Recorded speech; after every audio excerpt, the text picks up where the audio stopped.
नमस्कार दोस्तों, मैं हूं मनोज। आप सभी का एचएम मनोज यूट्यूब चैनल पर स्वागत है।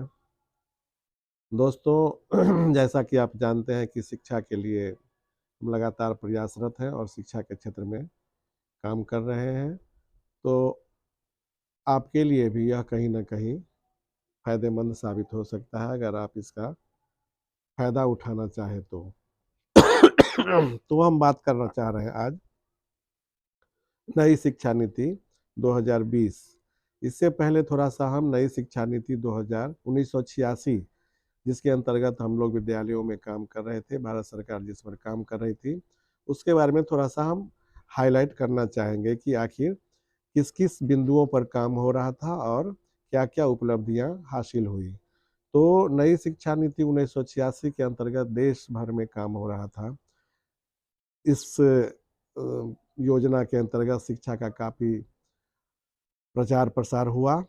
इस योजना के अंतर्गत 6 से 14 आयु वर्ग के बच्चों के लिए अनिवार्य एवं निःशुल्क शिक्षा उपलब्ध कराई गई। सरकार का यह लक्ष्य था कि इस आयु वर्ग के बच्चों के लिए निःशुल्क एवं अनिवार्य शिक्षा हो, एक भी बच्चा विद्यालय आने से वंचित न हो। उसके लिए कई कार्यक्रम तैयार किया गया, इन स्कूल और आउट स्कूल।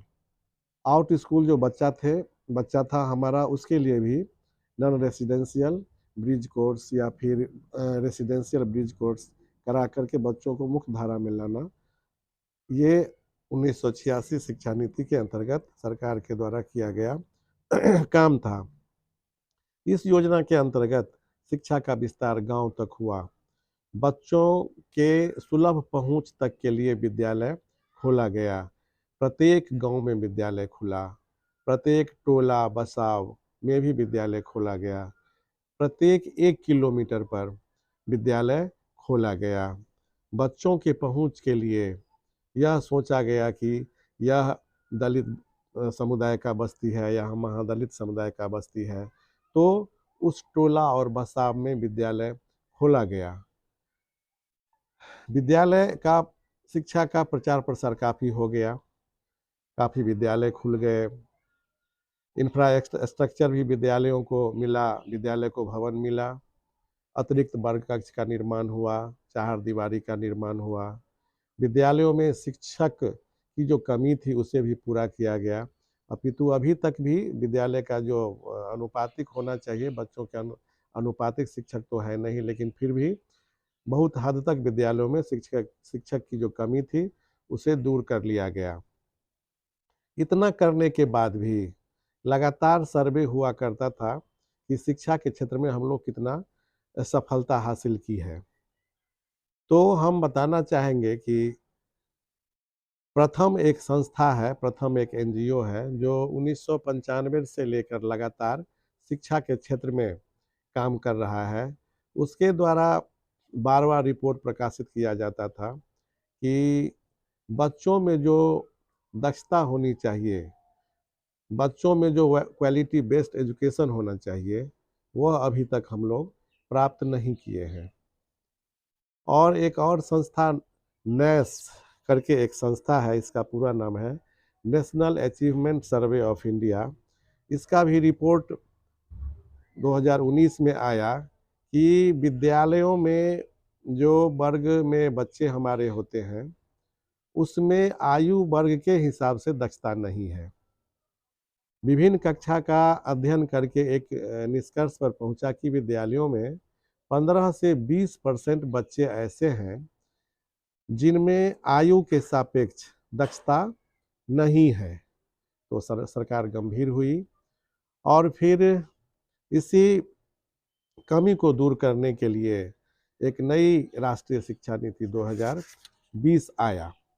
5 जुलाई 2020 को नई राष्ट्रीय शिक्षा नीति की घोषणा की गई। इसके अंतर्गत निपुण भारत मिशन की योजना की शुरुआत की गई। 5 जुलाई 2021 को निपुण भारत मिशन योजना की शुरुआत की गई। इसका निपुण का पूरा नाम है national initiative for proficiency in reading with understanding and numeracy. यानी हिंदी में हम कह सकते हैं कि आधारभूत साक्षरता और गणना में कुशलता के लिए राष्ट्रीय पहल। इस निपुण कार्यक्रम के लिए हम लोगों ने कोरोना के पीरियड में ऑनलाइन प्रशिक्षण एक दीक्षा ऐप के द्वारा हम लोगों को प्रशिक्षण कराया गया था, जिसमें हम लोग निपुण भारत मिशन योजना क्या है एवं हमारा क्या लक्ष्य है, इसके लिए हम लोगों को विस्तार से ऑनलाइन प्रशिक्षण का कार्यक्रम चलाया गया।